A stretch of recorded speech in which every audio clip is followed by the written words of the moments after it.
shelling in Kharkov. The Kharkov, a lot of fire there, and we wait for new updates. This is what's going at this moment right now, and today it was some people were killed, and in Kharkov and Tsirkune, it's the Kharkiv area. So not easy day, and the same a lot of place. Lysychansk, I'm in terrible situation. The mines are everywhere. I mean, against like soldiers and civilians. So our army guys asking people to not to walk outside on the streets. They're trying to help people. And so Russian aggression and demonized wish to destroy and wipe out Ukraine are obvious for everyone, and it's there.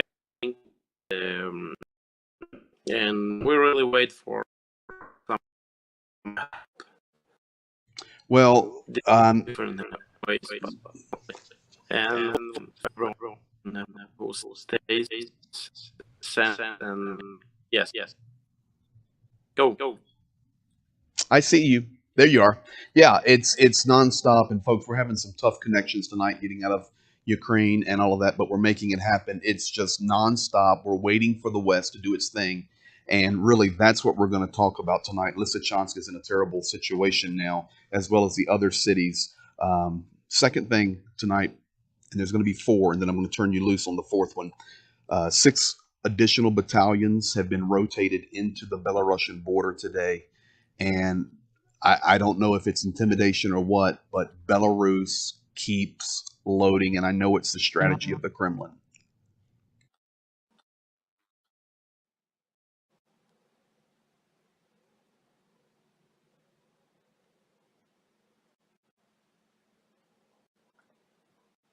Did you get me? Yes, got you back. Did you hear me about Belarus moving into the border? 6 more battalions? Yes. Go ahead. Yes. Let's say this Belarusian border different at this moment, so didn't expect them to attack.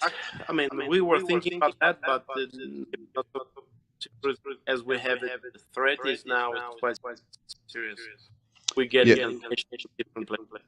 Yes, we're getting confirmation. So I think it's because of the pressure from Russia.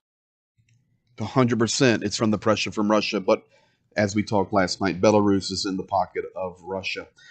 Third thing, Medvedev came out today stating that if Ukraine keeps pushing toward NATO, NATO becomes more involved, or there is any push toward Crimea, it will start World War III. Now, we know they're going to saber rattle. We know that they're going to throw out threats. But here's the deal. It's come to the point now they don't care about anything. There's cruise missiles striking civilians. There's mines. They don't care what the world thinks. They don't care what the G7 thinks. They don't care what the G20 thinks. They don't care what the United Nations think. They don't care what EU thinks. And evidently, they don't care what NATO's doing because of the response that we're waiting on. And that's going to be the main topic in a second. But Medvedev came out very clearly and said, don't mess with us. I'm telling you. What you think?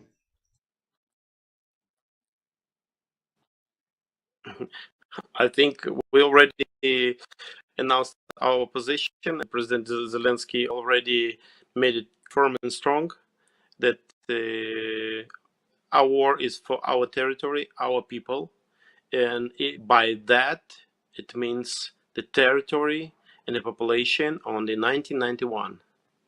So let me ask you a question. We know what Medvedev says, so let me ask you this: is Crimea Ukraine? Yes. Crimea is Ukraine. 100%, 100%. So, folks, we shall see. Last thing, and I just want to turn you loose on this. This is your time. We were talking about it, and you had it broken down into 3 parts yesterday, and actually the thumbnail for tonight has all the leaders of Europe and all of these different things for day 125. But I'm just going to make one statement and then you can talk about it for a couple minutes here. And I've got to head to the airport. But it is very strange how the West is responding to this. We are thankful for the weapons. We are thankful for the money. We are thankful for the words and the care. But here's the deal, Jania. Here's the deal. That missile struck a shopping mall yesterday in Kremenchuk. And today, President Biden said, just know we will continue to stand with you. And Macron says, well, we might have to increase our pressure even more because of this type of strike. Let me just ask you this. What is it going to take for the world to understand what we know about Vladimir Putin, number one? And number two, is there any thought that maybe this is what the world wants? Maybe this is what Europe wants. It's a tough question, and you are a Ukrainian. So who better to ask? I'm just going to turn you loose, mute my mic, go for it. Okay. What has happened? What a terrible situation we have in Kremenchuk. The Russian missile killed about 40 people and injured about 60. I think this is about that. 40 and 60. If Macron says, okay, after that kind of strike, we need change. What about Mariupol? What about Bucha, Borodyanka? Thousands murdered, raped. I mean, they were killing them, just civilian people, not by one strike, but person by person, physically. Well, So why it's a big difference? What was the difference? Looks like something has happened between dates about with Macron and Putin. This is what sounds like. Some promises, some agreements were broken. let me ask you Okay, this. go. You Let me want? ask you this. Well, you're right. And here's the deal. We watched Severodonetsk and Ukraine had to pull back logistically. Now we see Lysychansk. Ukraine's having to pull back logistically. And the shelling is literally 24 hours a day, every day. They're erasing Lysychansk now. And you stated earlier in this stream that there's mines everywhere in the road. I mean, it is just like it's like a road grader that would eat up the old asphalt and try to just destroy all the way. Mariupol, thousands and thousands and thousands dead. Bucha, Gostomel, Irpin, Kharkiv, Kherson, people are being executed in Kherson. They have our nuclear power plant in Zaporozhye. They're striking Mykolaiv nonstop. They want to keep chewing up the ground. What has changed? So here's the question I put to you, and we'll end it here because my car is running. And if I miss this flight home, I won't be in my studio tomorrow night, and I'll be sad. Here's the question. Is Ukraine starting to get a little bit suspicious? And I don't mean this in a very negative way. And I know you're grateful for the help that has come. But man, 125 days of nonstop erasing Ukraine, genocide, leveling cities, they will not be able to be re-inhabited for a decade. You can't rebuild the infrastructure overnight. Is Ukraine starting to say, hey, is there something else going on here in this world? Okay, let's say like this. Just some thoughts. Why some country started to the statements like we will support Ukraine forever. So why forever?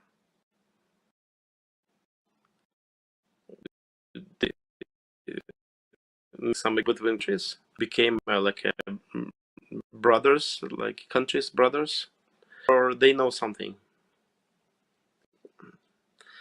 Then does they emphasized country by country emphasized the things like um,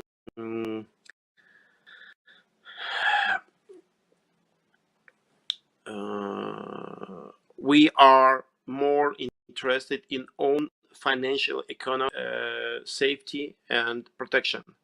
This is why we cannot put it on the same weights, like caring about Ukraine and caring about our country. No, no. Make sure you have to understand and on the all the consequences about something. This is our motivation is just by our own interest. It's nothing about personally you. So don't take it like that. We hear it regularly and we see it regularly.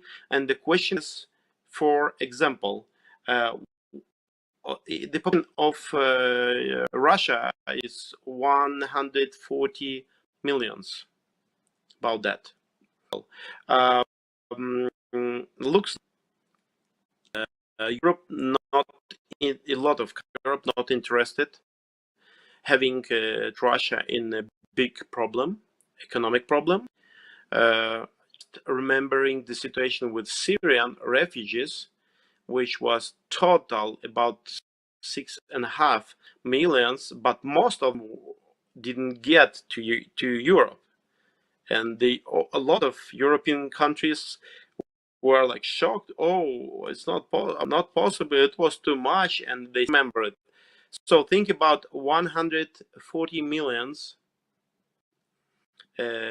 people there, and yes, their leader are demon, like I will call it. I mean, it's this old man who's just hating the life itself.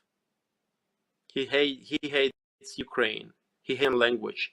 He hates everything which is based on normal laws, on human rights. He hates all of it. He proclaims and he's about, and not just him, the nation. We can hear it from just civilian people from Russia. Oh, we love what's going on in Kramatorsk. We want more. Smash them. More kids. More rapes. They were the wives of Russian soldiers were encouraging their Iranian woman. What's going on? It's all of that. What about Europe? Did they lock everything like a SWIFT? Did they cancel all the visas? No. I already told it before. No, it's a question. It's a question. So Europe doesn't want to, let's say, to go on the principle. Looks like a lot of countries. They just want to be a little bit on the distance. We will be helping. We will be support this image of continuous help. Like, yes, surely we condemn all of that madness, what putting on, but they really stand like a one. This is not like a World War II when countries stand together, and this was the reason of the victory. Now it's a lot of talks, but sorry, A lot of sorry, didn't talk. get it. No, it's a lot of talk, but not much action. There wasn't nothing to get, and Yeah, this the is where we're question at. look like a lot of Europeans wants to be a part, and their idea to finish the war, not because it's wrong, because it's a crime, not because it's a terrorism, but because of their own interest. and it's nothing about principles, statement or principle position against of that kind of aggression. So looks like that. The question put already years ago, he said, we will be placing Ukrainian civilians before, right in the front of our tanks. And we will see Ukrainian soldiers will fight and kill their own people because our tanks will be behind of them. This is the philosophy and a real attitude of Putin to Ukrainians, And including folks, Donbass. that's the emotional truth right there. And we shall see over the coming days. I don't know what else to say tonight, Jacob. That was the total purpose of the program, was to let people know So that I will finish a couple because of the time, and I'm not sure that Russia will not make it, especially like a sacrifice, or making people together, or they will place the camps for refugees or for captured in for their position on that close position when it be not possible for Ukraine to fight against of the army, Russian aggression army on Ukrainian territory without hurting Ukrainians. This is the price. We're mentioning the guys like okay, some guys, let's say European guys, about the price just to save some more territory and life, and okay, it's okay to lose some more because this was the Putin's position, but this is wrong, this is unacceptable, and fight because it's our place, it's our life, it's our territory, our land, it's our people, and the question is who will stand in real with us, not the proclamation, but with the fullness of support. I mean, armor support, militarily, weapon, that's the question, and that's where we're at. economical sanctions, not just partial, not just a little bit, and by that saving a lot of them, these criminals, to their own countries, but in principal position. By not by paying to Putin for the fuel here, supporting terrorism, and here, oh, we condemn everything Putin does. We shall see, bud. But we will stand. And tonight, that's the truth. This is where we're at. It's nonstop, and the world has to respond. Well, Bud, thank you for the update. Tomorrow night, I will be back in the studio, and we'll get squared away. But that's it. That's where we're at. The world's messed up, and if we do not support Ukraine fully, it just seems like Ukraine is being allowed to be chewed up and destroyed. So we shall see. Just know we love